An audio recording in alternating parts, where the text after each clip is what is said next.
안녕하십니까. 오늘 사회를 맡은 한국통계진흥원 김학준입니다. 우선 코로나19 상황에도 불구하고 이번 통계 아카데미를 찾아주신 참석자분들께 감사의 말씀을 전합니다. 통계청 통계교육원과 저희 한국통계진흥원은 국민의 통계 소양 함양, 국가 통계에 대한 올바른 사용 유도 및 이해도 증진과 통계 리터러시 지식과 기술 보급을 위해 통계 아카데미를 매년 진행을 하고 있습니다. 이번 제4회 통계 아카데미는 선거 여론조사 바로 알기라는 주제로 진행을 하게 되었습니다. 통계 아카데미 강연을 하기 전에 간단하게 이번 아카데미의 진행 일정과 통계청 통계 아카데미의 연간 일정, 그리고 이번 연사이신 신정인 차장님에 대한 간단한 양력을 소개해드리겠습니다. 오늘 아카데미는 잠시 후부터 시작하여 80분간 연사님의 강의와 질의응답이 이루어질 예정이며, 강의가 끝난 후 저희가 준비한 소정의 상품 추첨이 있을 예정이며, 받으신 설문지에 대한 회수를 진행하고 마무리가 될 예정입니다. 통계 아카데미 연간 일정에 대해 설명드리자면 6월 17일 대전에서 제1회차 통계 아카데미를 진행하였고, 통계의 함정을 극복하는 지혜라는 주제로 진행이 되었습니다. 제2회차도 마찬가지로 대전에서 진행이 되었으며 7월 13일 유전자 증폭 기술과 포화성 확률 분포라는 주제로 진행이 되었습니다. 3회차 통계 아카데미는 8월 26일 축구 데이터의 비즈니스 활용 사례라는 주제로 서울에서 진행을 하였고, 금일 진행될 4회차 아카데미는 선거 여론조사 바로 알기라는 주제로 제주에서 잠시 후 진행할 예정에 있습니다. 2023년도에도 저희가 통계 아카데미를 계속 진행할 예정이 오니 많은 관심과 참여를 부탁드리겠습니다. 마지막으로 오늘 강의를 해주실 신정인 차장님에 대해서 간단하게 설명을 드리겠습니다. 신정인 차장님께서는 현재 넥스트 리서치의 차장으로 근무하고 계시며 전에 한국갤럽 선임연구원을 역임하셨습니다. 그러면 오늘 강의를 해주실 신정인 차장님을 큰 박수로 맞이해 주시기 바랍니다.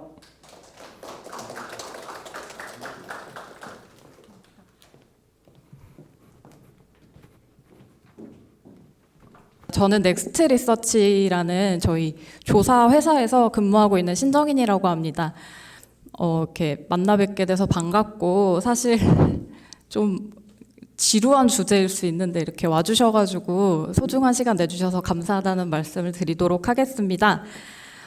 선거 여론조사라고 하면은 어떤 분들은 되게 재밌을 수도 있다고 생각하실 수 있어요. 워낙 보도가 많이 되고 흥미로운 주제라고 생각들을 하시기 때문에 그럴 수 있는데, 이제 먼저 좀 죄송한 양해의 말씀을 구하자면, 제가 오늘 얘기 드리고자 하는 거는 좀 자극적인 그런 얘기들은 아니에요.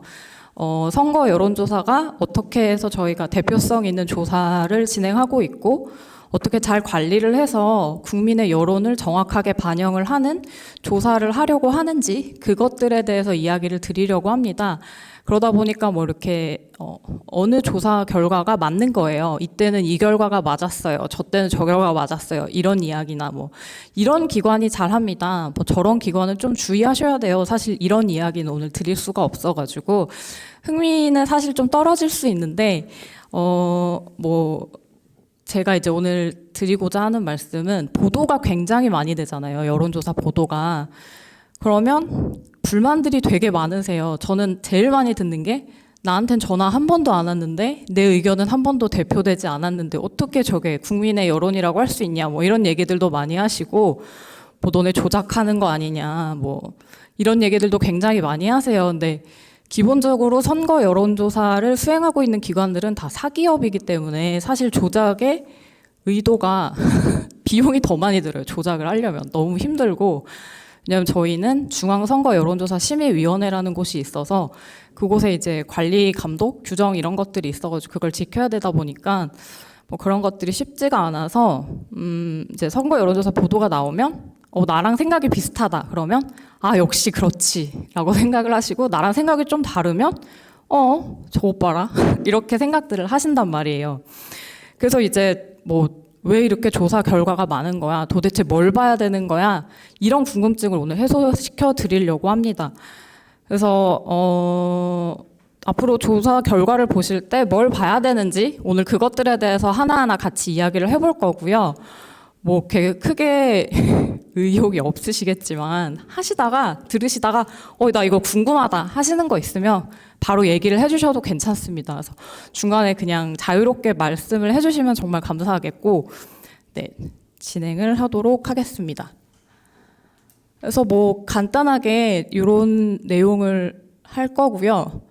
저희 이제 넥스트 리서치는 2021년에 생긴 회사예요. 그래서 뭐 이렇게 오래된 회사는 아닌데 데이터가 넘쳐나는 세상에서 데이터로 세상을 돕는 일을 한다는 생각을 가진 사람들이 모여서 새로 만든 회사입니다. 그래서 보시면 저희도 선거 여론조사를 진행하고 있습니다. 그래서 언론사에서는 SBS의 의뢰로 진행되고 있는 원래 조사를 진행하고 있고, 뭐 사회조사, 뭐 정부 부처에서 발주를 하는 그런 실태조사도 많이 하고, 기업들이 의뢰를 하는 마케팅 조사도 하고, 그래서 그런 전통적인 조사 회사의 업무도 진행을 하고 있고, 최근에는 빅데이터 테크 기업을 인수해가지고 또 새로운 시장에 도전을 하고 있는 그런 회사입니다. 그래서 선거 여론조사란 무엇인가에 대해서 간단하게 먼저 말씀을 드릴게요. 자, 여론조사, 여론이란 말이 있죠. 여론의 한자를 보시면은 저 여자가 전 처음에 같을 여자인가 비슷한 의견들을 뭐 모으나 이렇게 생각을 했는데 찾아보니까 수레 여자라고 해요. 그래서 그러니까 수레는 가마를 여러 사람이 이제 이렇게 들고 가는 모양새를 하고 있죠. 론자는 다들 다 아실 거예요. 논쟁, 뭐 토론 이런 것들이죠. 그래서 논쟁이 모여있는 수레라는 뜻이라고 보시면 될 것 같고, 논쟁이 모여있는 수레는 어떨까요? 굉장히 시끄럽겠죠. 다 다른 이야기들이 담겨져 있기 때문에 아주 시끄럽고 아주 다른 것들이 담겨 있는 것. 그래서 이거를 이제 여론이라고 하고, 뭐 한자는 그렇고 이제 현대에서 민주주의가 정착되고 난 후에 우리가 어떤 것을 여론이라고 할 것인가. 민주주의에서 여론이란 사적인 문제가 아니라 공적인 문제에 대한 사회 대중의 공통된 의견이라고 보시면 될 것 같아요. 그래서 이제 저희가 말하는 여론은 공적인 사안입니다. 부동산을 한번 예를 들어볼게요. 저희가 지금 제가 제일 가지고 있는 관심사는 부동산 문제에 관해서 제가 지금 전세를 살고 있는데 매매를 해야 될까요? 이런 질문은 굉장히 호기심이 가는 질문이긴 하지만 굉장히 사적인 질문이잖아요. 이런 것에 대해서 뭐 여론조사를 해서 물어본다. 굉장히 의미가 없겠죠. 사람마다 처한 상황이 다 다르고 뭐 조언을 그냥 들을 이야기지 이거는 뭐 여론조사의 대상이 될 질문은 아니라고 생각이 되실 거예요. 그럼 부동산을 가지고 우리가 공적인 의견을 뭘 물어볼 수 있을까요? 지금 정부가 하고 있는 부동산 정책이 잘 하고 있다고 생각하십니까? 아니면 별로 잘 못하고 있다고 생각하십니까? 뭐 이런 것들이 될 수 있을 거예요. 그래서 저희가 이제 여론조사라고 하면 이렇게 좀 공적인 문제에 대한 사람들의 생각을 물어보는 것. 그래서 그 의견을 정확하게 파악해서 표출시키는 것이 여론조사의 목적입니다. 여론조사는 그렇고 저희가 오늘 이야기할 거는 선거 여론조사입니다. 그래서 선거제도라는 것은 민주주의에서만 있는 거죠. 민주주의는 직접적으로 모든 사람들이 다 의견을 표출해서 뭐 이런 정책을 만들자 하는 게 아니고 저희가 선거를 통해서 우리의 의견을 대표해 줄 사람을 뽑아서 그 사람들이 우리 뜻대로 우리에게 필요한 정책을 해주기를 바라는 그런 이제 제도가 선거제도인데 대의민주주의에서 가장 중요한 거죠. 그래서 이 선거 여론조사라 함은 정당과 후보자의 정책 공약에 대한 유권자의 선호를 정확하게 파악해서 알려주는 것. 이것이 선거 여론조사입니다. 그래서 그냥 일반적인 여론조사랑은 다르게 이 선거 여론조사는 장점과 단점이 조금 명백해요. 그러니까 당연히 뭐 선거 뭐 A 후보, B 후보, C 후보 중에 누구를 선호하세요라고 될 수도 있지만 만약에 A 후보가 되게 강하게 밀고 있는 공약이 있어요. 그 공약에 대한 지지도를 묻는 것. 이것도 선거 여론조사에 포함이 됩니다. 만약에 그걸 물어봤는데 선호가 되게 높다. 그러면 그건 되게 잘 만든 공약이고 이 공약으로 인해서 이 후보의 지지도가 올라갈 확률이 높다라고 우리가 판단을 할 수 있겠죠. 그래서 이렇게 어떤 지지도에 영향을 미칠 수 있는 것까지 저희는 다 아울러서 선거 여론조사라고 말을 합니다. 그래서 이거를 이제 저희가 수행했을 때 장점은 정책에 대한 민심을 파악할 수 있다는 것입니다. 그래서 유권자의 정책적 관심사항을 이제 비교적 신속하고 명확하게 비교할 수 있습니다. 여론조사가 없다면 매일 시장에 가서 물어봐야겠죠. 내가 만약에 뭐 어떤 정책을 냈는데 이걸 사람들이 어떻게 생각하는지 여론조사가 없으면 직접 찾아다니면서 만나서 물어보는 수밖에 없는 거잖아요. 그래서 이거는 좀 신속하고 명확하게 유권자의 관심을 파악할 수 있다. 그리고 또 유권자가 내가 이 공약을 내놨는데 별로 안 좋아해. 어떤 연령층을 위해서 내놨는데 그 연령층에서 되레 반응이 좋지 않다라고 하면 그 공약을 또 수정할 수도 있고, 그래서 이제 선거 전략 수립을 위해서 여론조사들을 굉장히 정당에서도 많이 진행을 하세요. 그래서 그거에 맞춰서 또 바꾸기도 하고 그런 과정들이 있습니다. 그래서 그런 장점이 있어요. 또한 단점도 굉장히 명백합니다. 아마 단점들을 더 많이 잘 알고 계실 텐데, 잘못된 여론조사가 진행이 되면 유권자의 여론 형성을 당연히 왜곡시킬 수 있습니다.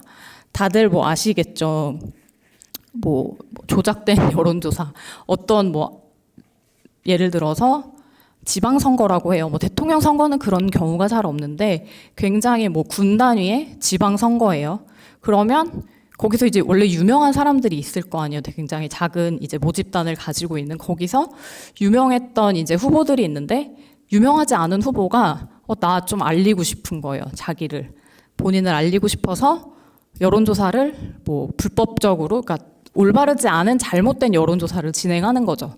데이터를 조작한다던가 그런, 요즘에는 정말 많이 없어졌어요. 옛날에는 그런 경우들이 있었고, 그래서 이제 본인의 지지도가 굉장히 높은 것처럼 보도가 되면 그걸 본 사람들은 이 사람 누구야? 라고 호기심을 가질 수 있겠죠. 이게 전국 단위에서는 잘 벌어지지 않는 일이어서 좀 생소하실 수는 있지만, 지방선거에서는 이런 일들이 예전에는 아주 많았기 때문에, 그러니까 본인의 홍보로 활용을 하는 거죠, 여론조사 결과를. 그래서 이제 이런 경우가 발생할 수 있다는 단점이 있고, 또 표심에 영향을 미치기도 합니다. 내가 지지하는 후보가 지지도가 낮대. 그러면 나는 중간 정도로 지지를 했는데 더 열렬히 지지를 해야겠다. 그럼 나는 마음을 정하지 못하고 있다가 내가 별로 안 좋아하는 사람이 더 우세하네. 그럼 저 사람이 되지 않게 하기 위해서 난 다른 선택을 해야겠다. 이런 생각들을 모두가 할 수 있잖아요. 그래서 그런 식으로 저희가 밴드웨건이나 언더독이라고 하죠. 그런 결과들이 나타나기도 한다는 거에서, 선거 여론조사는 장점이 명확하지만 잘 진행이 되지 않으면 이런 단점이 발생할 수 있어서, 그냥 여론조사 결과가 잘못됐다 수준에서 그치지 않고 이것 자체가 선거에 영향을 미친다는 점에서 굉장히 유해합니다. 그래서 아까도 말씀을 드렸지만 선거 여론조사 기관들은 사실 다 사기업이에요. 사기업임에도 불구하고 중앙선거 여론조사 심의위원회가 규정하고 있는 것들을 최대한 지켜서 여론조사를 진행하고 있습니다. 그게 그렇게 진행되지 않을 때 발생될 어떤 사회적인 해악이 있으니까, 그래서 그거에 대한 다들 공감대가 있어서 그렇게 지키고 있고, 그래서 제가 우리나라의 선거 여론조사 부분에서는 우리나라 선거 여론조사가 중앙여심위에 의해서 어떻게 규정되고 있는지, 여심위가 어떤 것들을 저희한테 요구하고 있는지에 대해서 간단하게 설명을 드리도록 하겠습니다. 보시면은 공표 또는 보도를 목적으로 하는 이라고 되어 있어요. 그러니까 공표나 보도를 하지 않는 여론조사들도 되게 많거든요. 아까 말씀드렸다시피 정당에서 본인들이 이제 전략을 수립하기 위해서 하기도 하고, 학술적인 목적으로 그냥 분석을 위해서 교수님들이 하시기도 하고, 그래서 그런 거는 이제 아니고, 공표나 보도를 목적으로 하는 선거에 관한 여론조사의 객관성과 신뢰성을 담보하기 위해서 공직선거법에 의해 설치된 선거 여론조사 심의위원회가 규정한 선거 여론조사의 기준에 따른 여론조사라고 해서 이제 저희가 선거 여론조사는 이렇게 규정이 되고 있습니다. 그래서 기관을 등록해야 합니다. 저희가 보시면은 조사 시스템, 어떤 시스템을 가지고 어떤 걸 구현할 수 있다, 이런 걸 다 제출을 해야 돼요. 와서 실사도 나오셔서 보시거든요. 그리고 어떤 전문 분석 인력이 있는지 그것들도 다 이제 해서 저희가 등록을 할 수 있어요. 근데 사실 굉장히 우리나라는 많긴 해요. 일본이 한 20개 정도의 업체가 있다고 하더라고요. 근데 우리나라는 제가 이제 2020년 10월 기준으로 여심이 홈페이지 들어가면 다 보실 수 있거든요. 그래서 기관 대표자명, 어디에 있는 건지, 언제 설립됐는지 다 확인하실 수 있는데 지금 91개가 있어요, 우리나라는. 굉장히 많습니다. 네, 그래서 업체가 많은 건 사실이에요. 그래서 이렇게 기관은 저희가 등록을 해야 되고요. 실시도 신고를 해야 돼요. 저희가 만약에 오늘 내일 조사를 해서 뭐 모레 보도를 한다라고 했을 때 이제 발표, 공표를 한다라고 했을 때 실시일 기준으로 2일 전에 저희 이런 목적을 가지고 이런 질문지를 가지고 조사 대상은 어디고 표본 수는 몇 개고 이런 것들을 다 등록을 해야 돼요. 그래서 그걸 보고 이제 저희가 조사를 하게 됩니다. 근데 이제 모든 조사를 다 미리 신고해야 되는 거는 아니에요. 왜냐하면 여기 밑에 보시면 다음의 경우는 신고 제외라고 해서 뭐 제3자로부터 여론조사 의뢰를 받은 여론조사 기관, 단체, 그러니까 이때는 이제 제3자가 등록을 해야 되는 거고, 정당, 방송사업자, 그러니까 방송 뉴스겠죠, 언론, 신문사, 그리고 여기가 운영하고 있는 인터넷 통신사, 그리고 인터넷 언론사, 그러니까 통신사, 저희 3개월 일일 평균 기준 이용자 수 10만 명 이상인 인터넷 언론사, 이런 데가 이제 저희 이런 여론조사를 좀 부탁합니다라고 의뢰를 받았을 때는 2일 전에 굳이 신고는 안 해도 돼요. 왜냐하면 요건 되게 명백하니까. 공표가 될 때 저희가 이런 이제 미리 신고 사항들을 다 보도를 같이 해야 되기 때문에 이런 데는 조금 규정을 이제 완화를 해주고 있는데, 그 외에 이제 요즘 많이 보시죠. 자체 조사라는 얘기들 많이 들으시죠? 그래서 뭐 한국갤럽이 가장 대표적으로 데일리 오피니언에서 매주 금요일에 여론조사 결과를 보도하고 있어요. 거기는 의뢰자가 따로 없습니다. 본인들 비용을 부담을 해가지고 그렇게 조사를 매주 하고 있는 거고, 또 전국 지표조사라고 해서 4개 업체들이 2주에 한 번씩 조사 결과를 내고 있거든요. 거기도 그냥 본인들이 부담을 해서 본인들이 질문지를 짜고 조사를 해서 진행을 하고 있습니다. 이런 경우들은 이제 신고를 해야 돼요. 아마 2일 전에 다 신고를 하고 조사를 진행하고 있을 겁니다. 그래서 저희가 시작 전에도 다 실시 신고를 해야 되고, 또 저희 선거 여론조사의 굉장히 큰 특징 중에 하나가 휴대전화 가상번호를 사용할 수 있다는 겁니다. 그래서 휴대전화 가상번호 뭔지 아시죠? 그 요즘 배달앱 같은 거 할 때도 안심번호라고 하면 그 배달원님의 전화번호가 저한테 직접 뜨지 않고 050으로 변경돼서 떠지잖아요. 그러니까 내가 직접 배달원 전화를 직접 할 수는 없는 그런 시스템. 그것과 마찬가지로 050으로 번호를 변경해가지고 저희가 통신사로부터 구입을 할 수가 있습니다. 그래서 요건 제가 뒤에 가서 조금 더 자세하게 설명을 드릴 텐데, 굉장히 사실 혁신적인 거라고 저는 생각을 해요. 표본 추출 틀 자체가 휴대전화 사용자 전체로 굉장히 넓어지는 거고, 대표성 있는 조사가 진행될 수 있게 정부에서 굉장히 큰 제도를 만들어준 거죠. 그래서 사실 굉장히 요거 도입되고 나서 정확도가 굉장히 많이 높아지기는 했습니다. 요건 뒤에서 다시 설명을 드리도록 하겠습니다.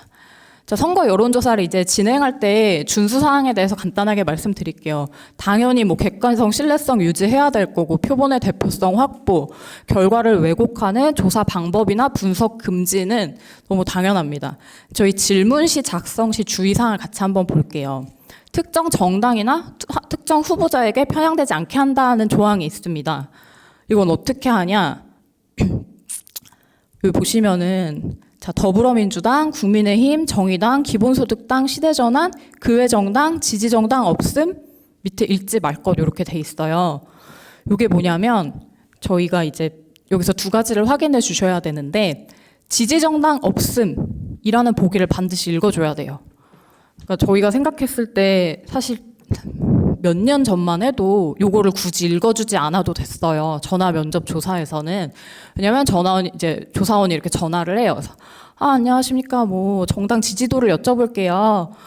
1번 뭐 어디, 2번 어디, 3번 어디, 교회 정당? 이러면 저 중에 지지하는 사람이 없으면 뭐라고 하실 거예요? 네, 없어요라고 답을 하세요. 그래서 굳이 읽어주지 않아도 전화 면접 조사에서는 저희가 보기로 그 시스템 상에 가지고만 있으면 조사원이 그걸 찍으면 돼요. 나 이 중에 없다. 아니면 모른다, 무응답. 전 몰라요랑 없어요를 구분하게 되어 있기 때문에 저는 그냥 없어요 하면 없어요를 찍으면 됐어요. 근데 이제 ARS는 생각을 해보세요. 전화가 왔어요. 그럼 기계음이 읽어주죠. 근데 만약에 지지정당 없음이라는 보기를 기계음이 불러주지 않으면 전 저 의견을 표현할 수가 없는 거예요. 그래서 ARS 때문에 사실 저게 반드시 보기로 들어가야 된다는 조항이 생겼고, 초기에는 전화 면접을 하는 업체들한테는 좀 느슨하게 적용이 됐어요. 굳이 넣지 않아도 조사원이 난 없다라고 들으면 없다라고 찍는다. 시스템이 그게 되는데, 근데 이제 선거에 대한 관심이 굉장히 높아지고 선거 여론조사에 대한 관심이 높아지면서 일반인들의 의식 수준이 되게 높아지고 어느 회사는 어떻게 진행한다. 어느 회사는 어떻게 진행한다. 그리고 티전화 같은 게 생기면서 자동 녹음이 되는 거예요. 그러다 보니까 이제 여론조사 심의위원회에서도 ARS와 전화 면접의 어떤 규정을 동일하게 해야겠다라고 해서 지금은 모든 선거 여론조사 문항에는 이렇게 기타 보기 그리고 없음 보기를 넣어야 되게 되어 있습니다.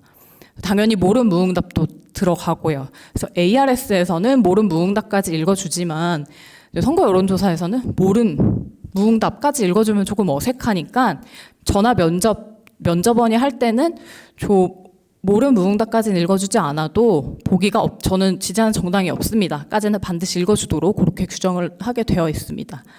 그래서 보기 구성은 그렇게 되어 있고 또 한 가지가 저희가 이 응답자를 어떤 순서로 불러주는지 반드시 밝혀야 된다는 사실입니다. 저기 질문을 보실게요. 귀하는 다음 중 어느 정당을 지지하십니까? 정당 순서는 무작위로 불러드리겠습니다. 해서 파란색으로 보기 순환 제시라고 되어 있습니다. 요거는 저희가 시스템상에 저렇게 프로그래밍을 하겠다는 거예요. 그래서 프로그래밍을 하면 1번부터 5번까지가 무작위로 로테이션이 돼서 조사원의 화면에 띄어져요. 그래서 조사원이 첫 번째 응답자한테 읽어주는 순서랑 두 번째 응답자한테 읽어주는 순서는 그 컴퓨터가 뿌리는 대로 랜덤하게 보여지게 됩니다.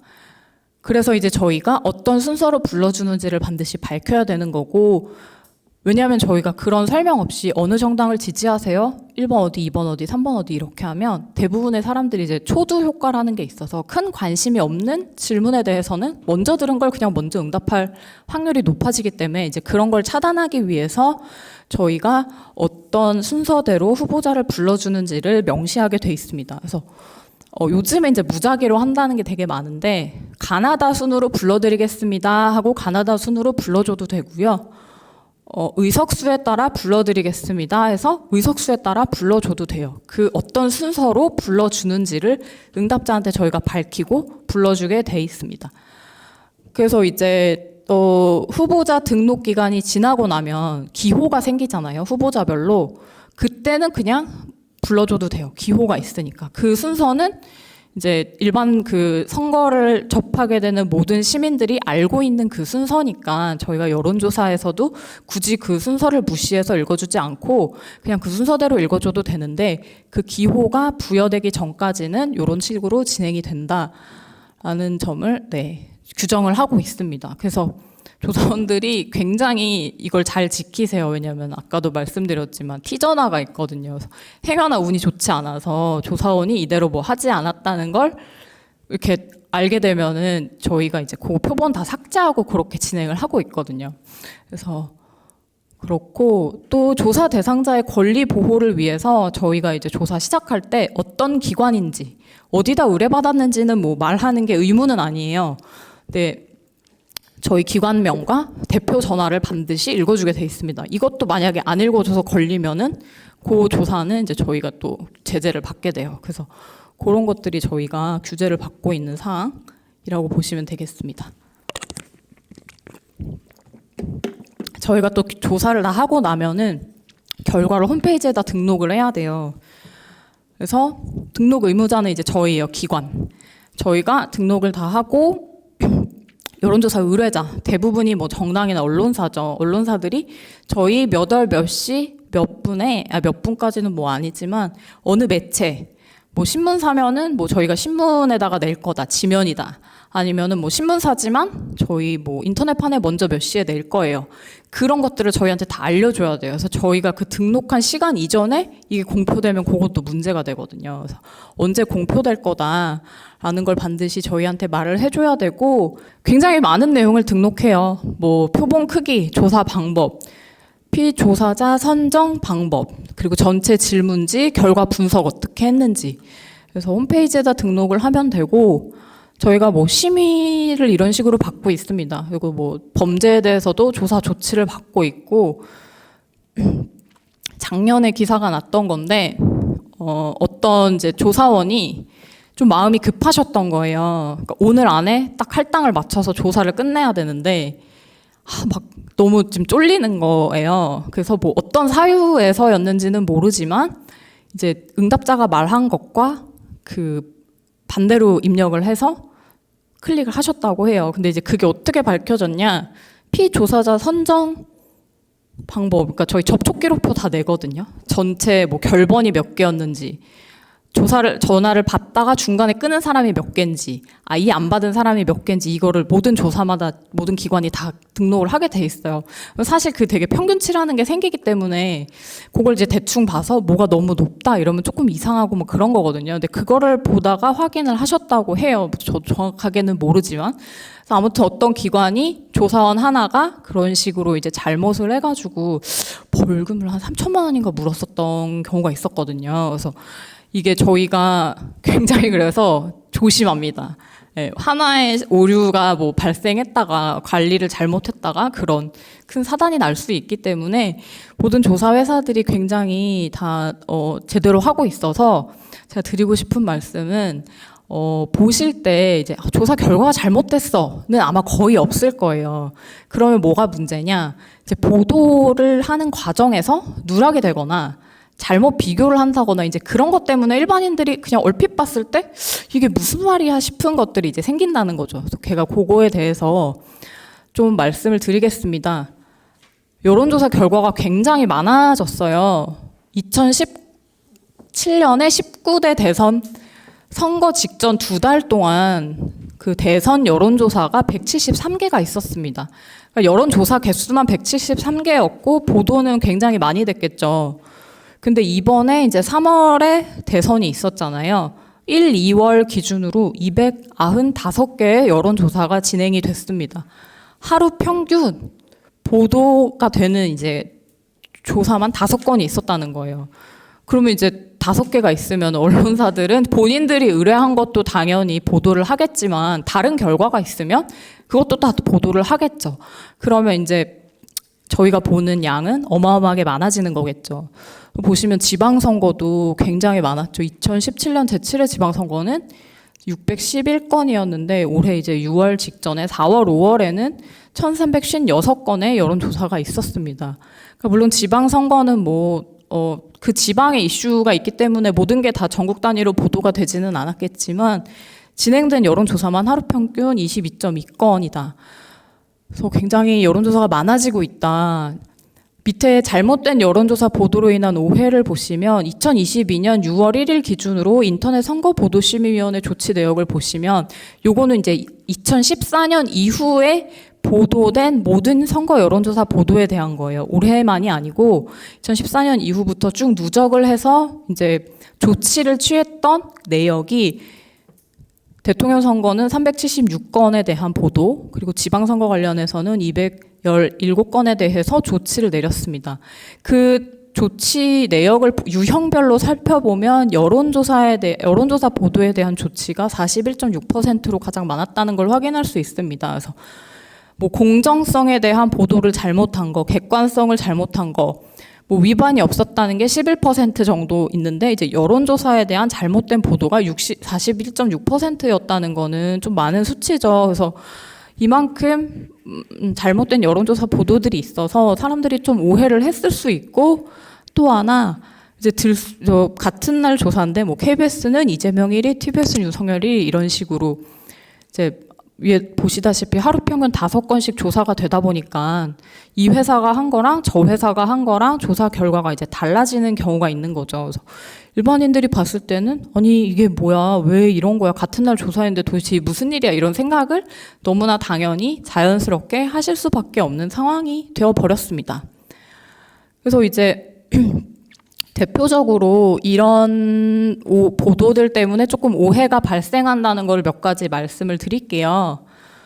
자, 보시면은 오차범인의 격차를 제쳤다 하고 표현. 그래서 A 후보가 B 후보도 제쳤다. 차기 대선 지지도 29%로 1위라고 되어 있습니다. 근데 밑에 보시면 A 후보가 29%고 B 후보는 24.6%예요. 그럼 두 후보 간의 격차는 4.4%포인트입니다. 근데 뭐 다들 잘 아시겠지만 저희가 95% 신뢰 수준에서 1000명 조사를 하면 3.1%포인트의 표본 오차를 가지게 됩니다. 그래서 지금 이 왼쪽에 A 후보 지지도가 35.0%라는 것은 95%의 확률로 A 후보에 대한 지지가 31.9%에서 38.1%의 사이에 있다라는 뜻인 거잖아요. 그렇다면 이 지금 B 후보를 과연 제쳤다라고 표현하는 게 맞는가? 통계적으로 그렇지가 않죠. 그래서 저희가 여심위에서 반드시 공표를 할 때 표본 오차를 발표하게 되어 있고 그걸 같이 이제 넣게 되어 있는데 이거를 같이 표현을 하지 않고 오차 범위 내 격차 이렇게 제쳤다라는 식으로 표현을 하면 사람들은 정말 이 사람이 완전히 앞서 나가는구나. 하지만 통계적으로는 완전히 앞설 확률이 높지 않은데 그렇게 표현을 하는 거죠. 우측을 보시면 35.5%랑 34.6%예요. 그럼 두 후보 간 격차는 0.9%포인트인데 골든 크로스라는 표현을 씁니다. 굉장히 극적일 때 이런 골든 크로스라는 말을 쓰죠. 골든 크로스라고 하면 엄청나게 갑자기 극적으로 역전을 했나 보다라는 오해를 헤드라인만 읽으면 할 수가 있습니다. 그래서 이제 이런 표현을 사실 하면 안 되죠. 네, 통계적으로는 정말 하면 안 되는 표현인데 뭐 언론사도 입장에 있다 보니까 이제 뭐 이렇게 표현들을 많이 쓰세요. 그래서 헤드라인에 이제 단순 지지도만 표기를 하는 경우가 굉장히 많죠. 그래서 요거는 방송 뉴스에서 많이 보여요. 뭐 A 몇 퍼센트, B 몇 퍼센트 이런 걸로만 이제 저희가 많이 하다 보니까 이런 데 오해들을 살 수가 있습니다. 두 번째는 이거는 지금 언론에서 너무 얘기를 많이 해서 아마 다들 저보다 잘 아실 거예요. 뭔지 아시죠? 전화 면접 조사랑 ARS입니다.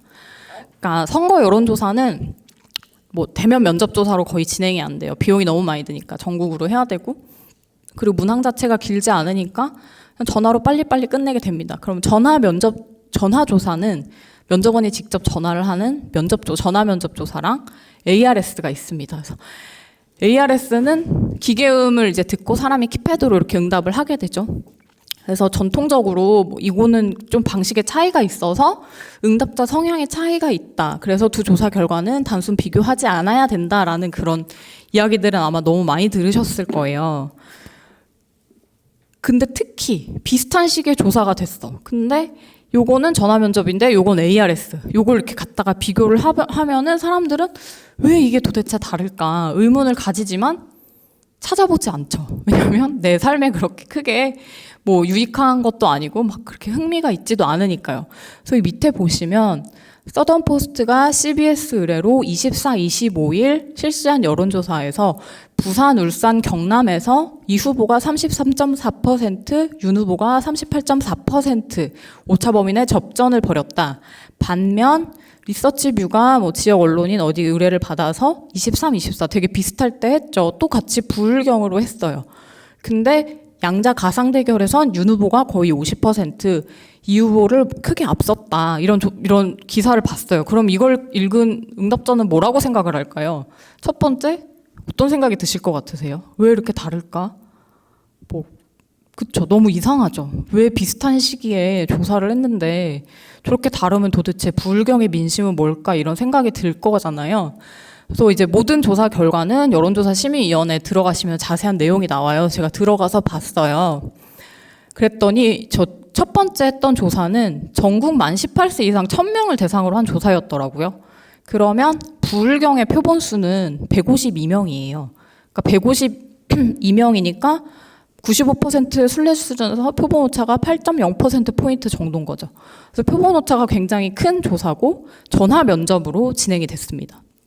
우측을 보시면 우측 조사 두 번째 조사는 부산, 울산, 경남만 1000명을 한 조사입니다. 그리고 요거는 ARS 자동응답으로 했어요.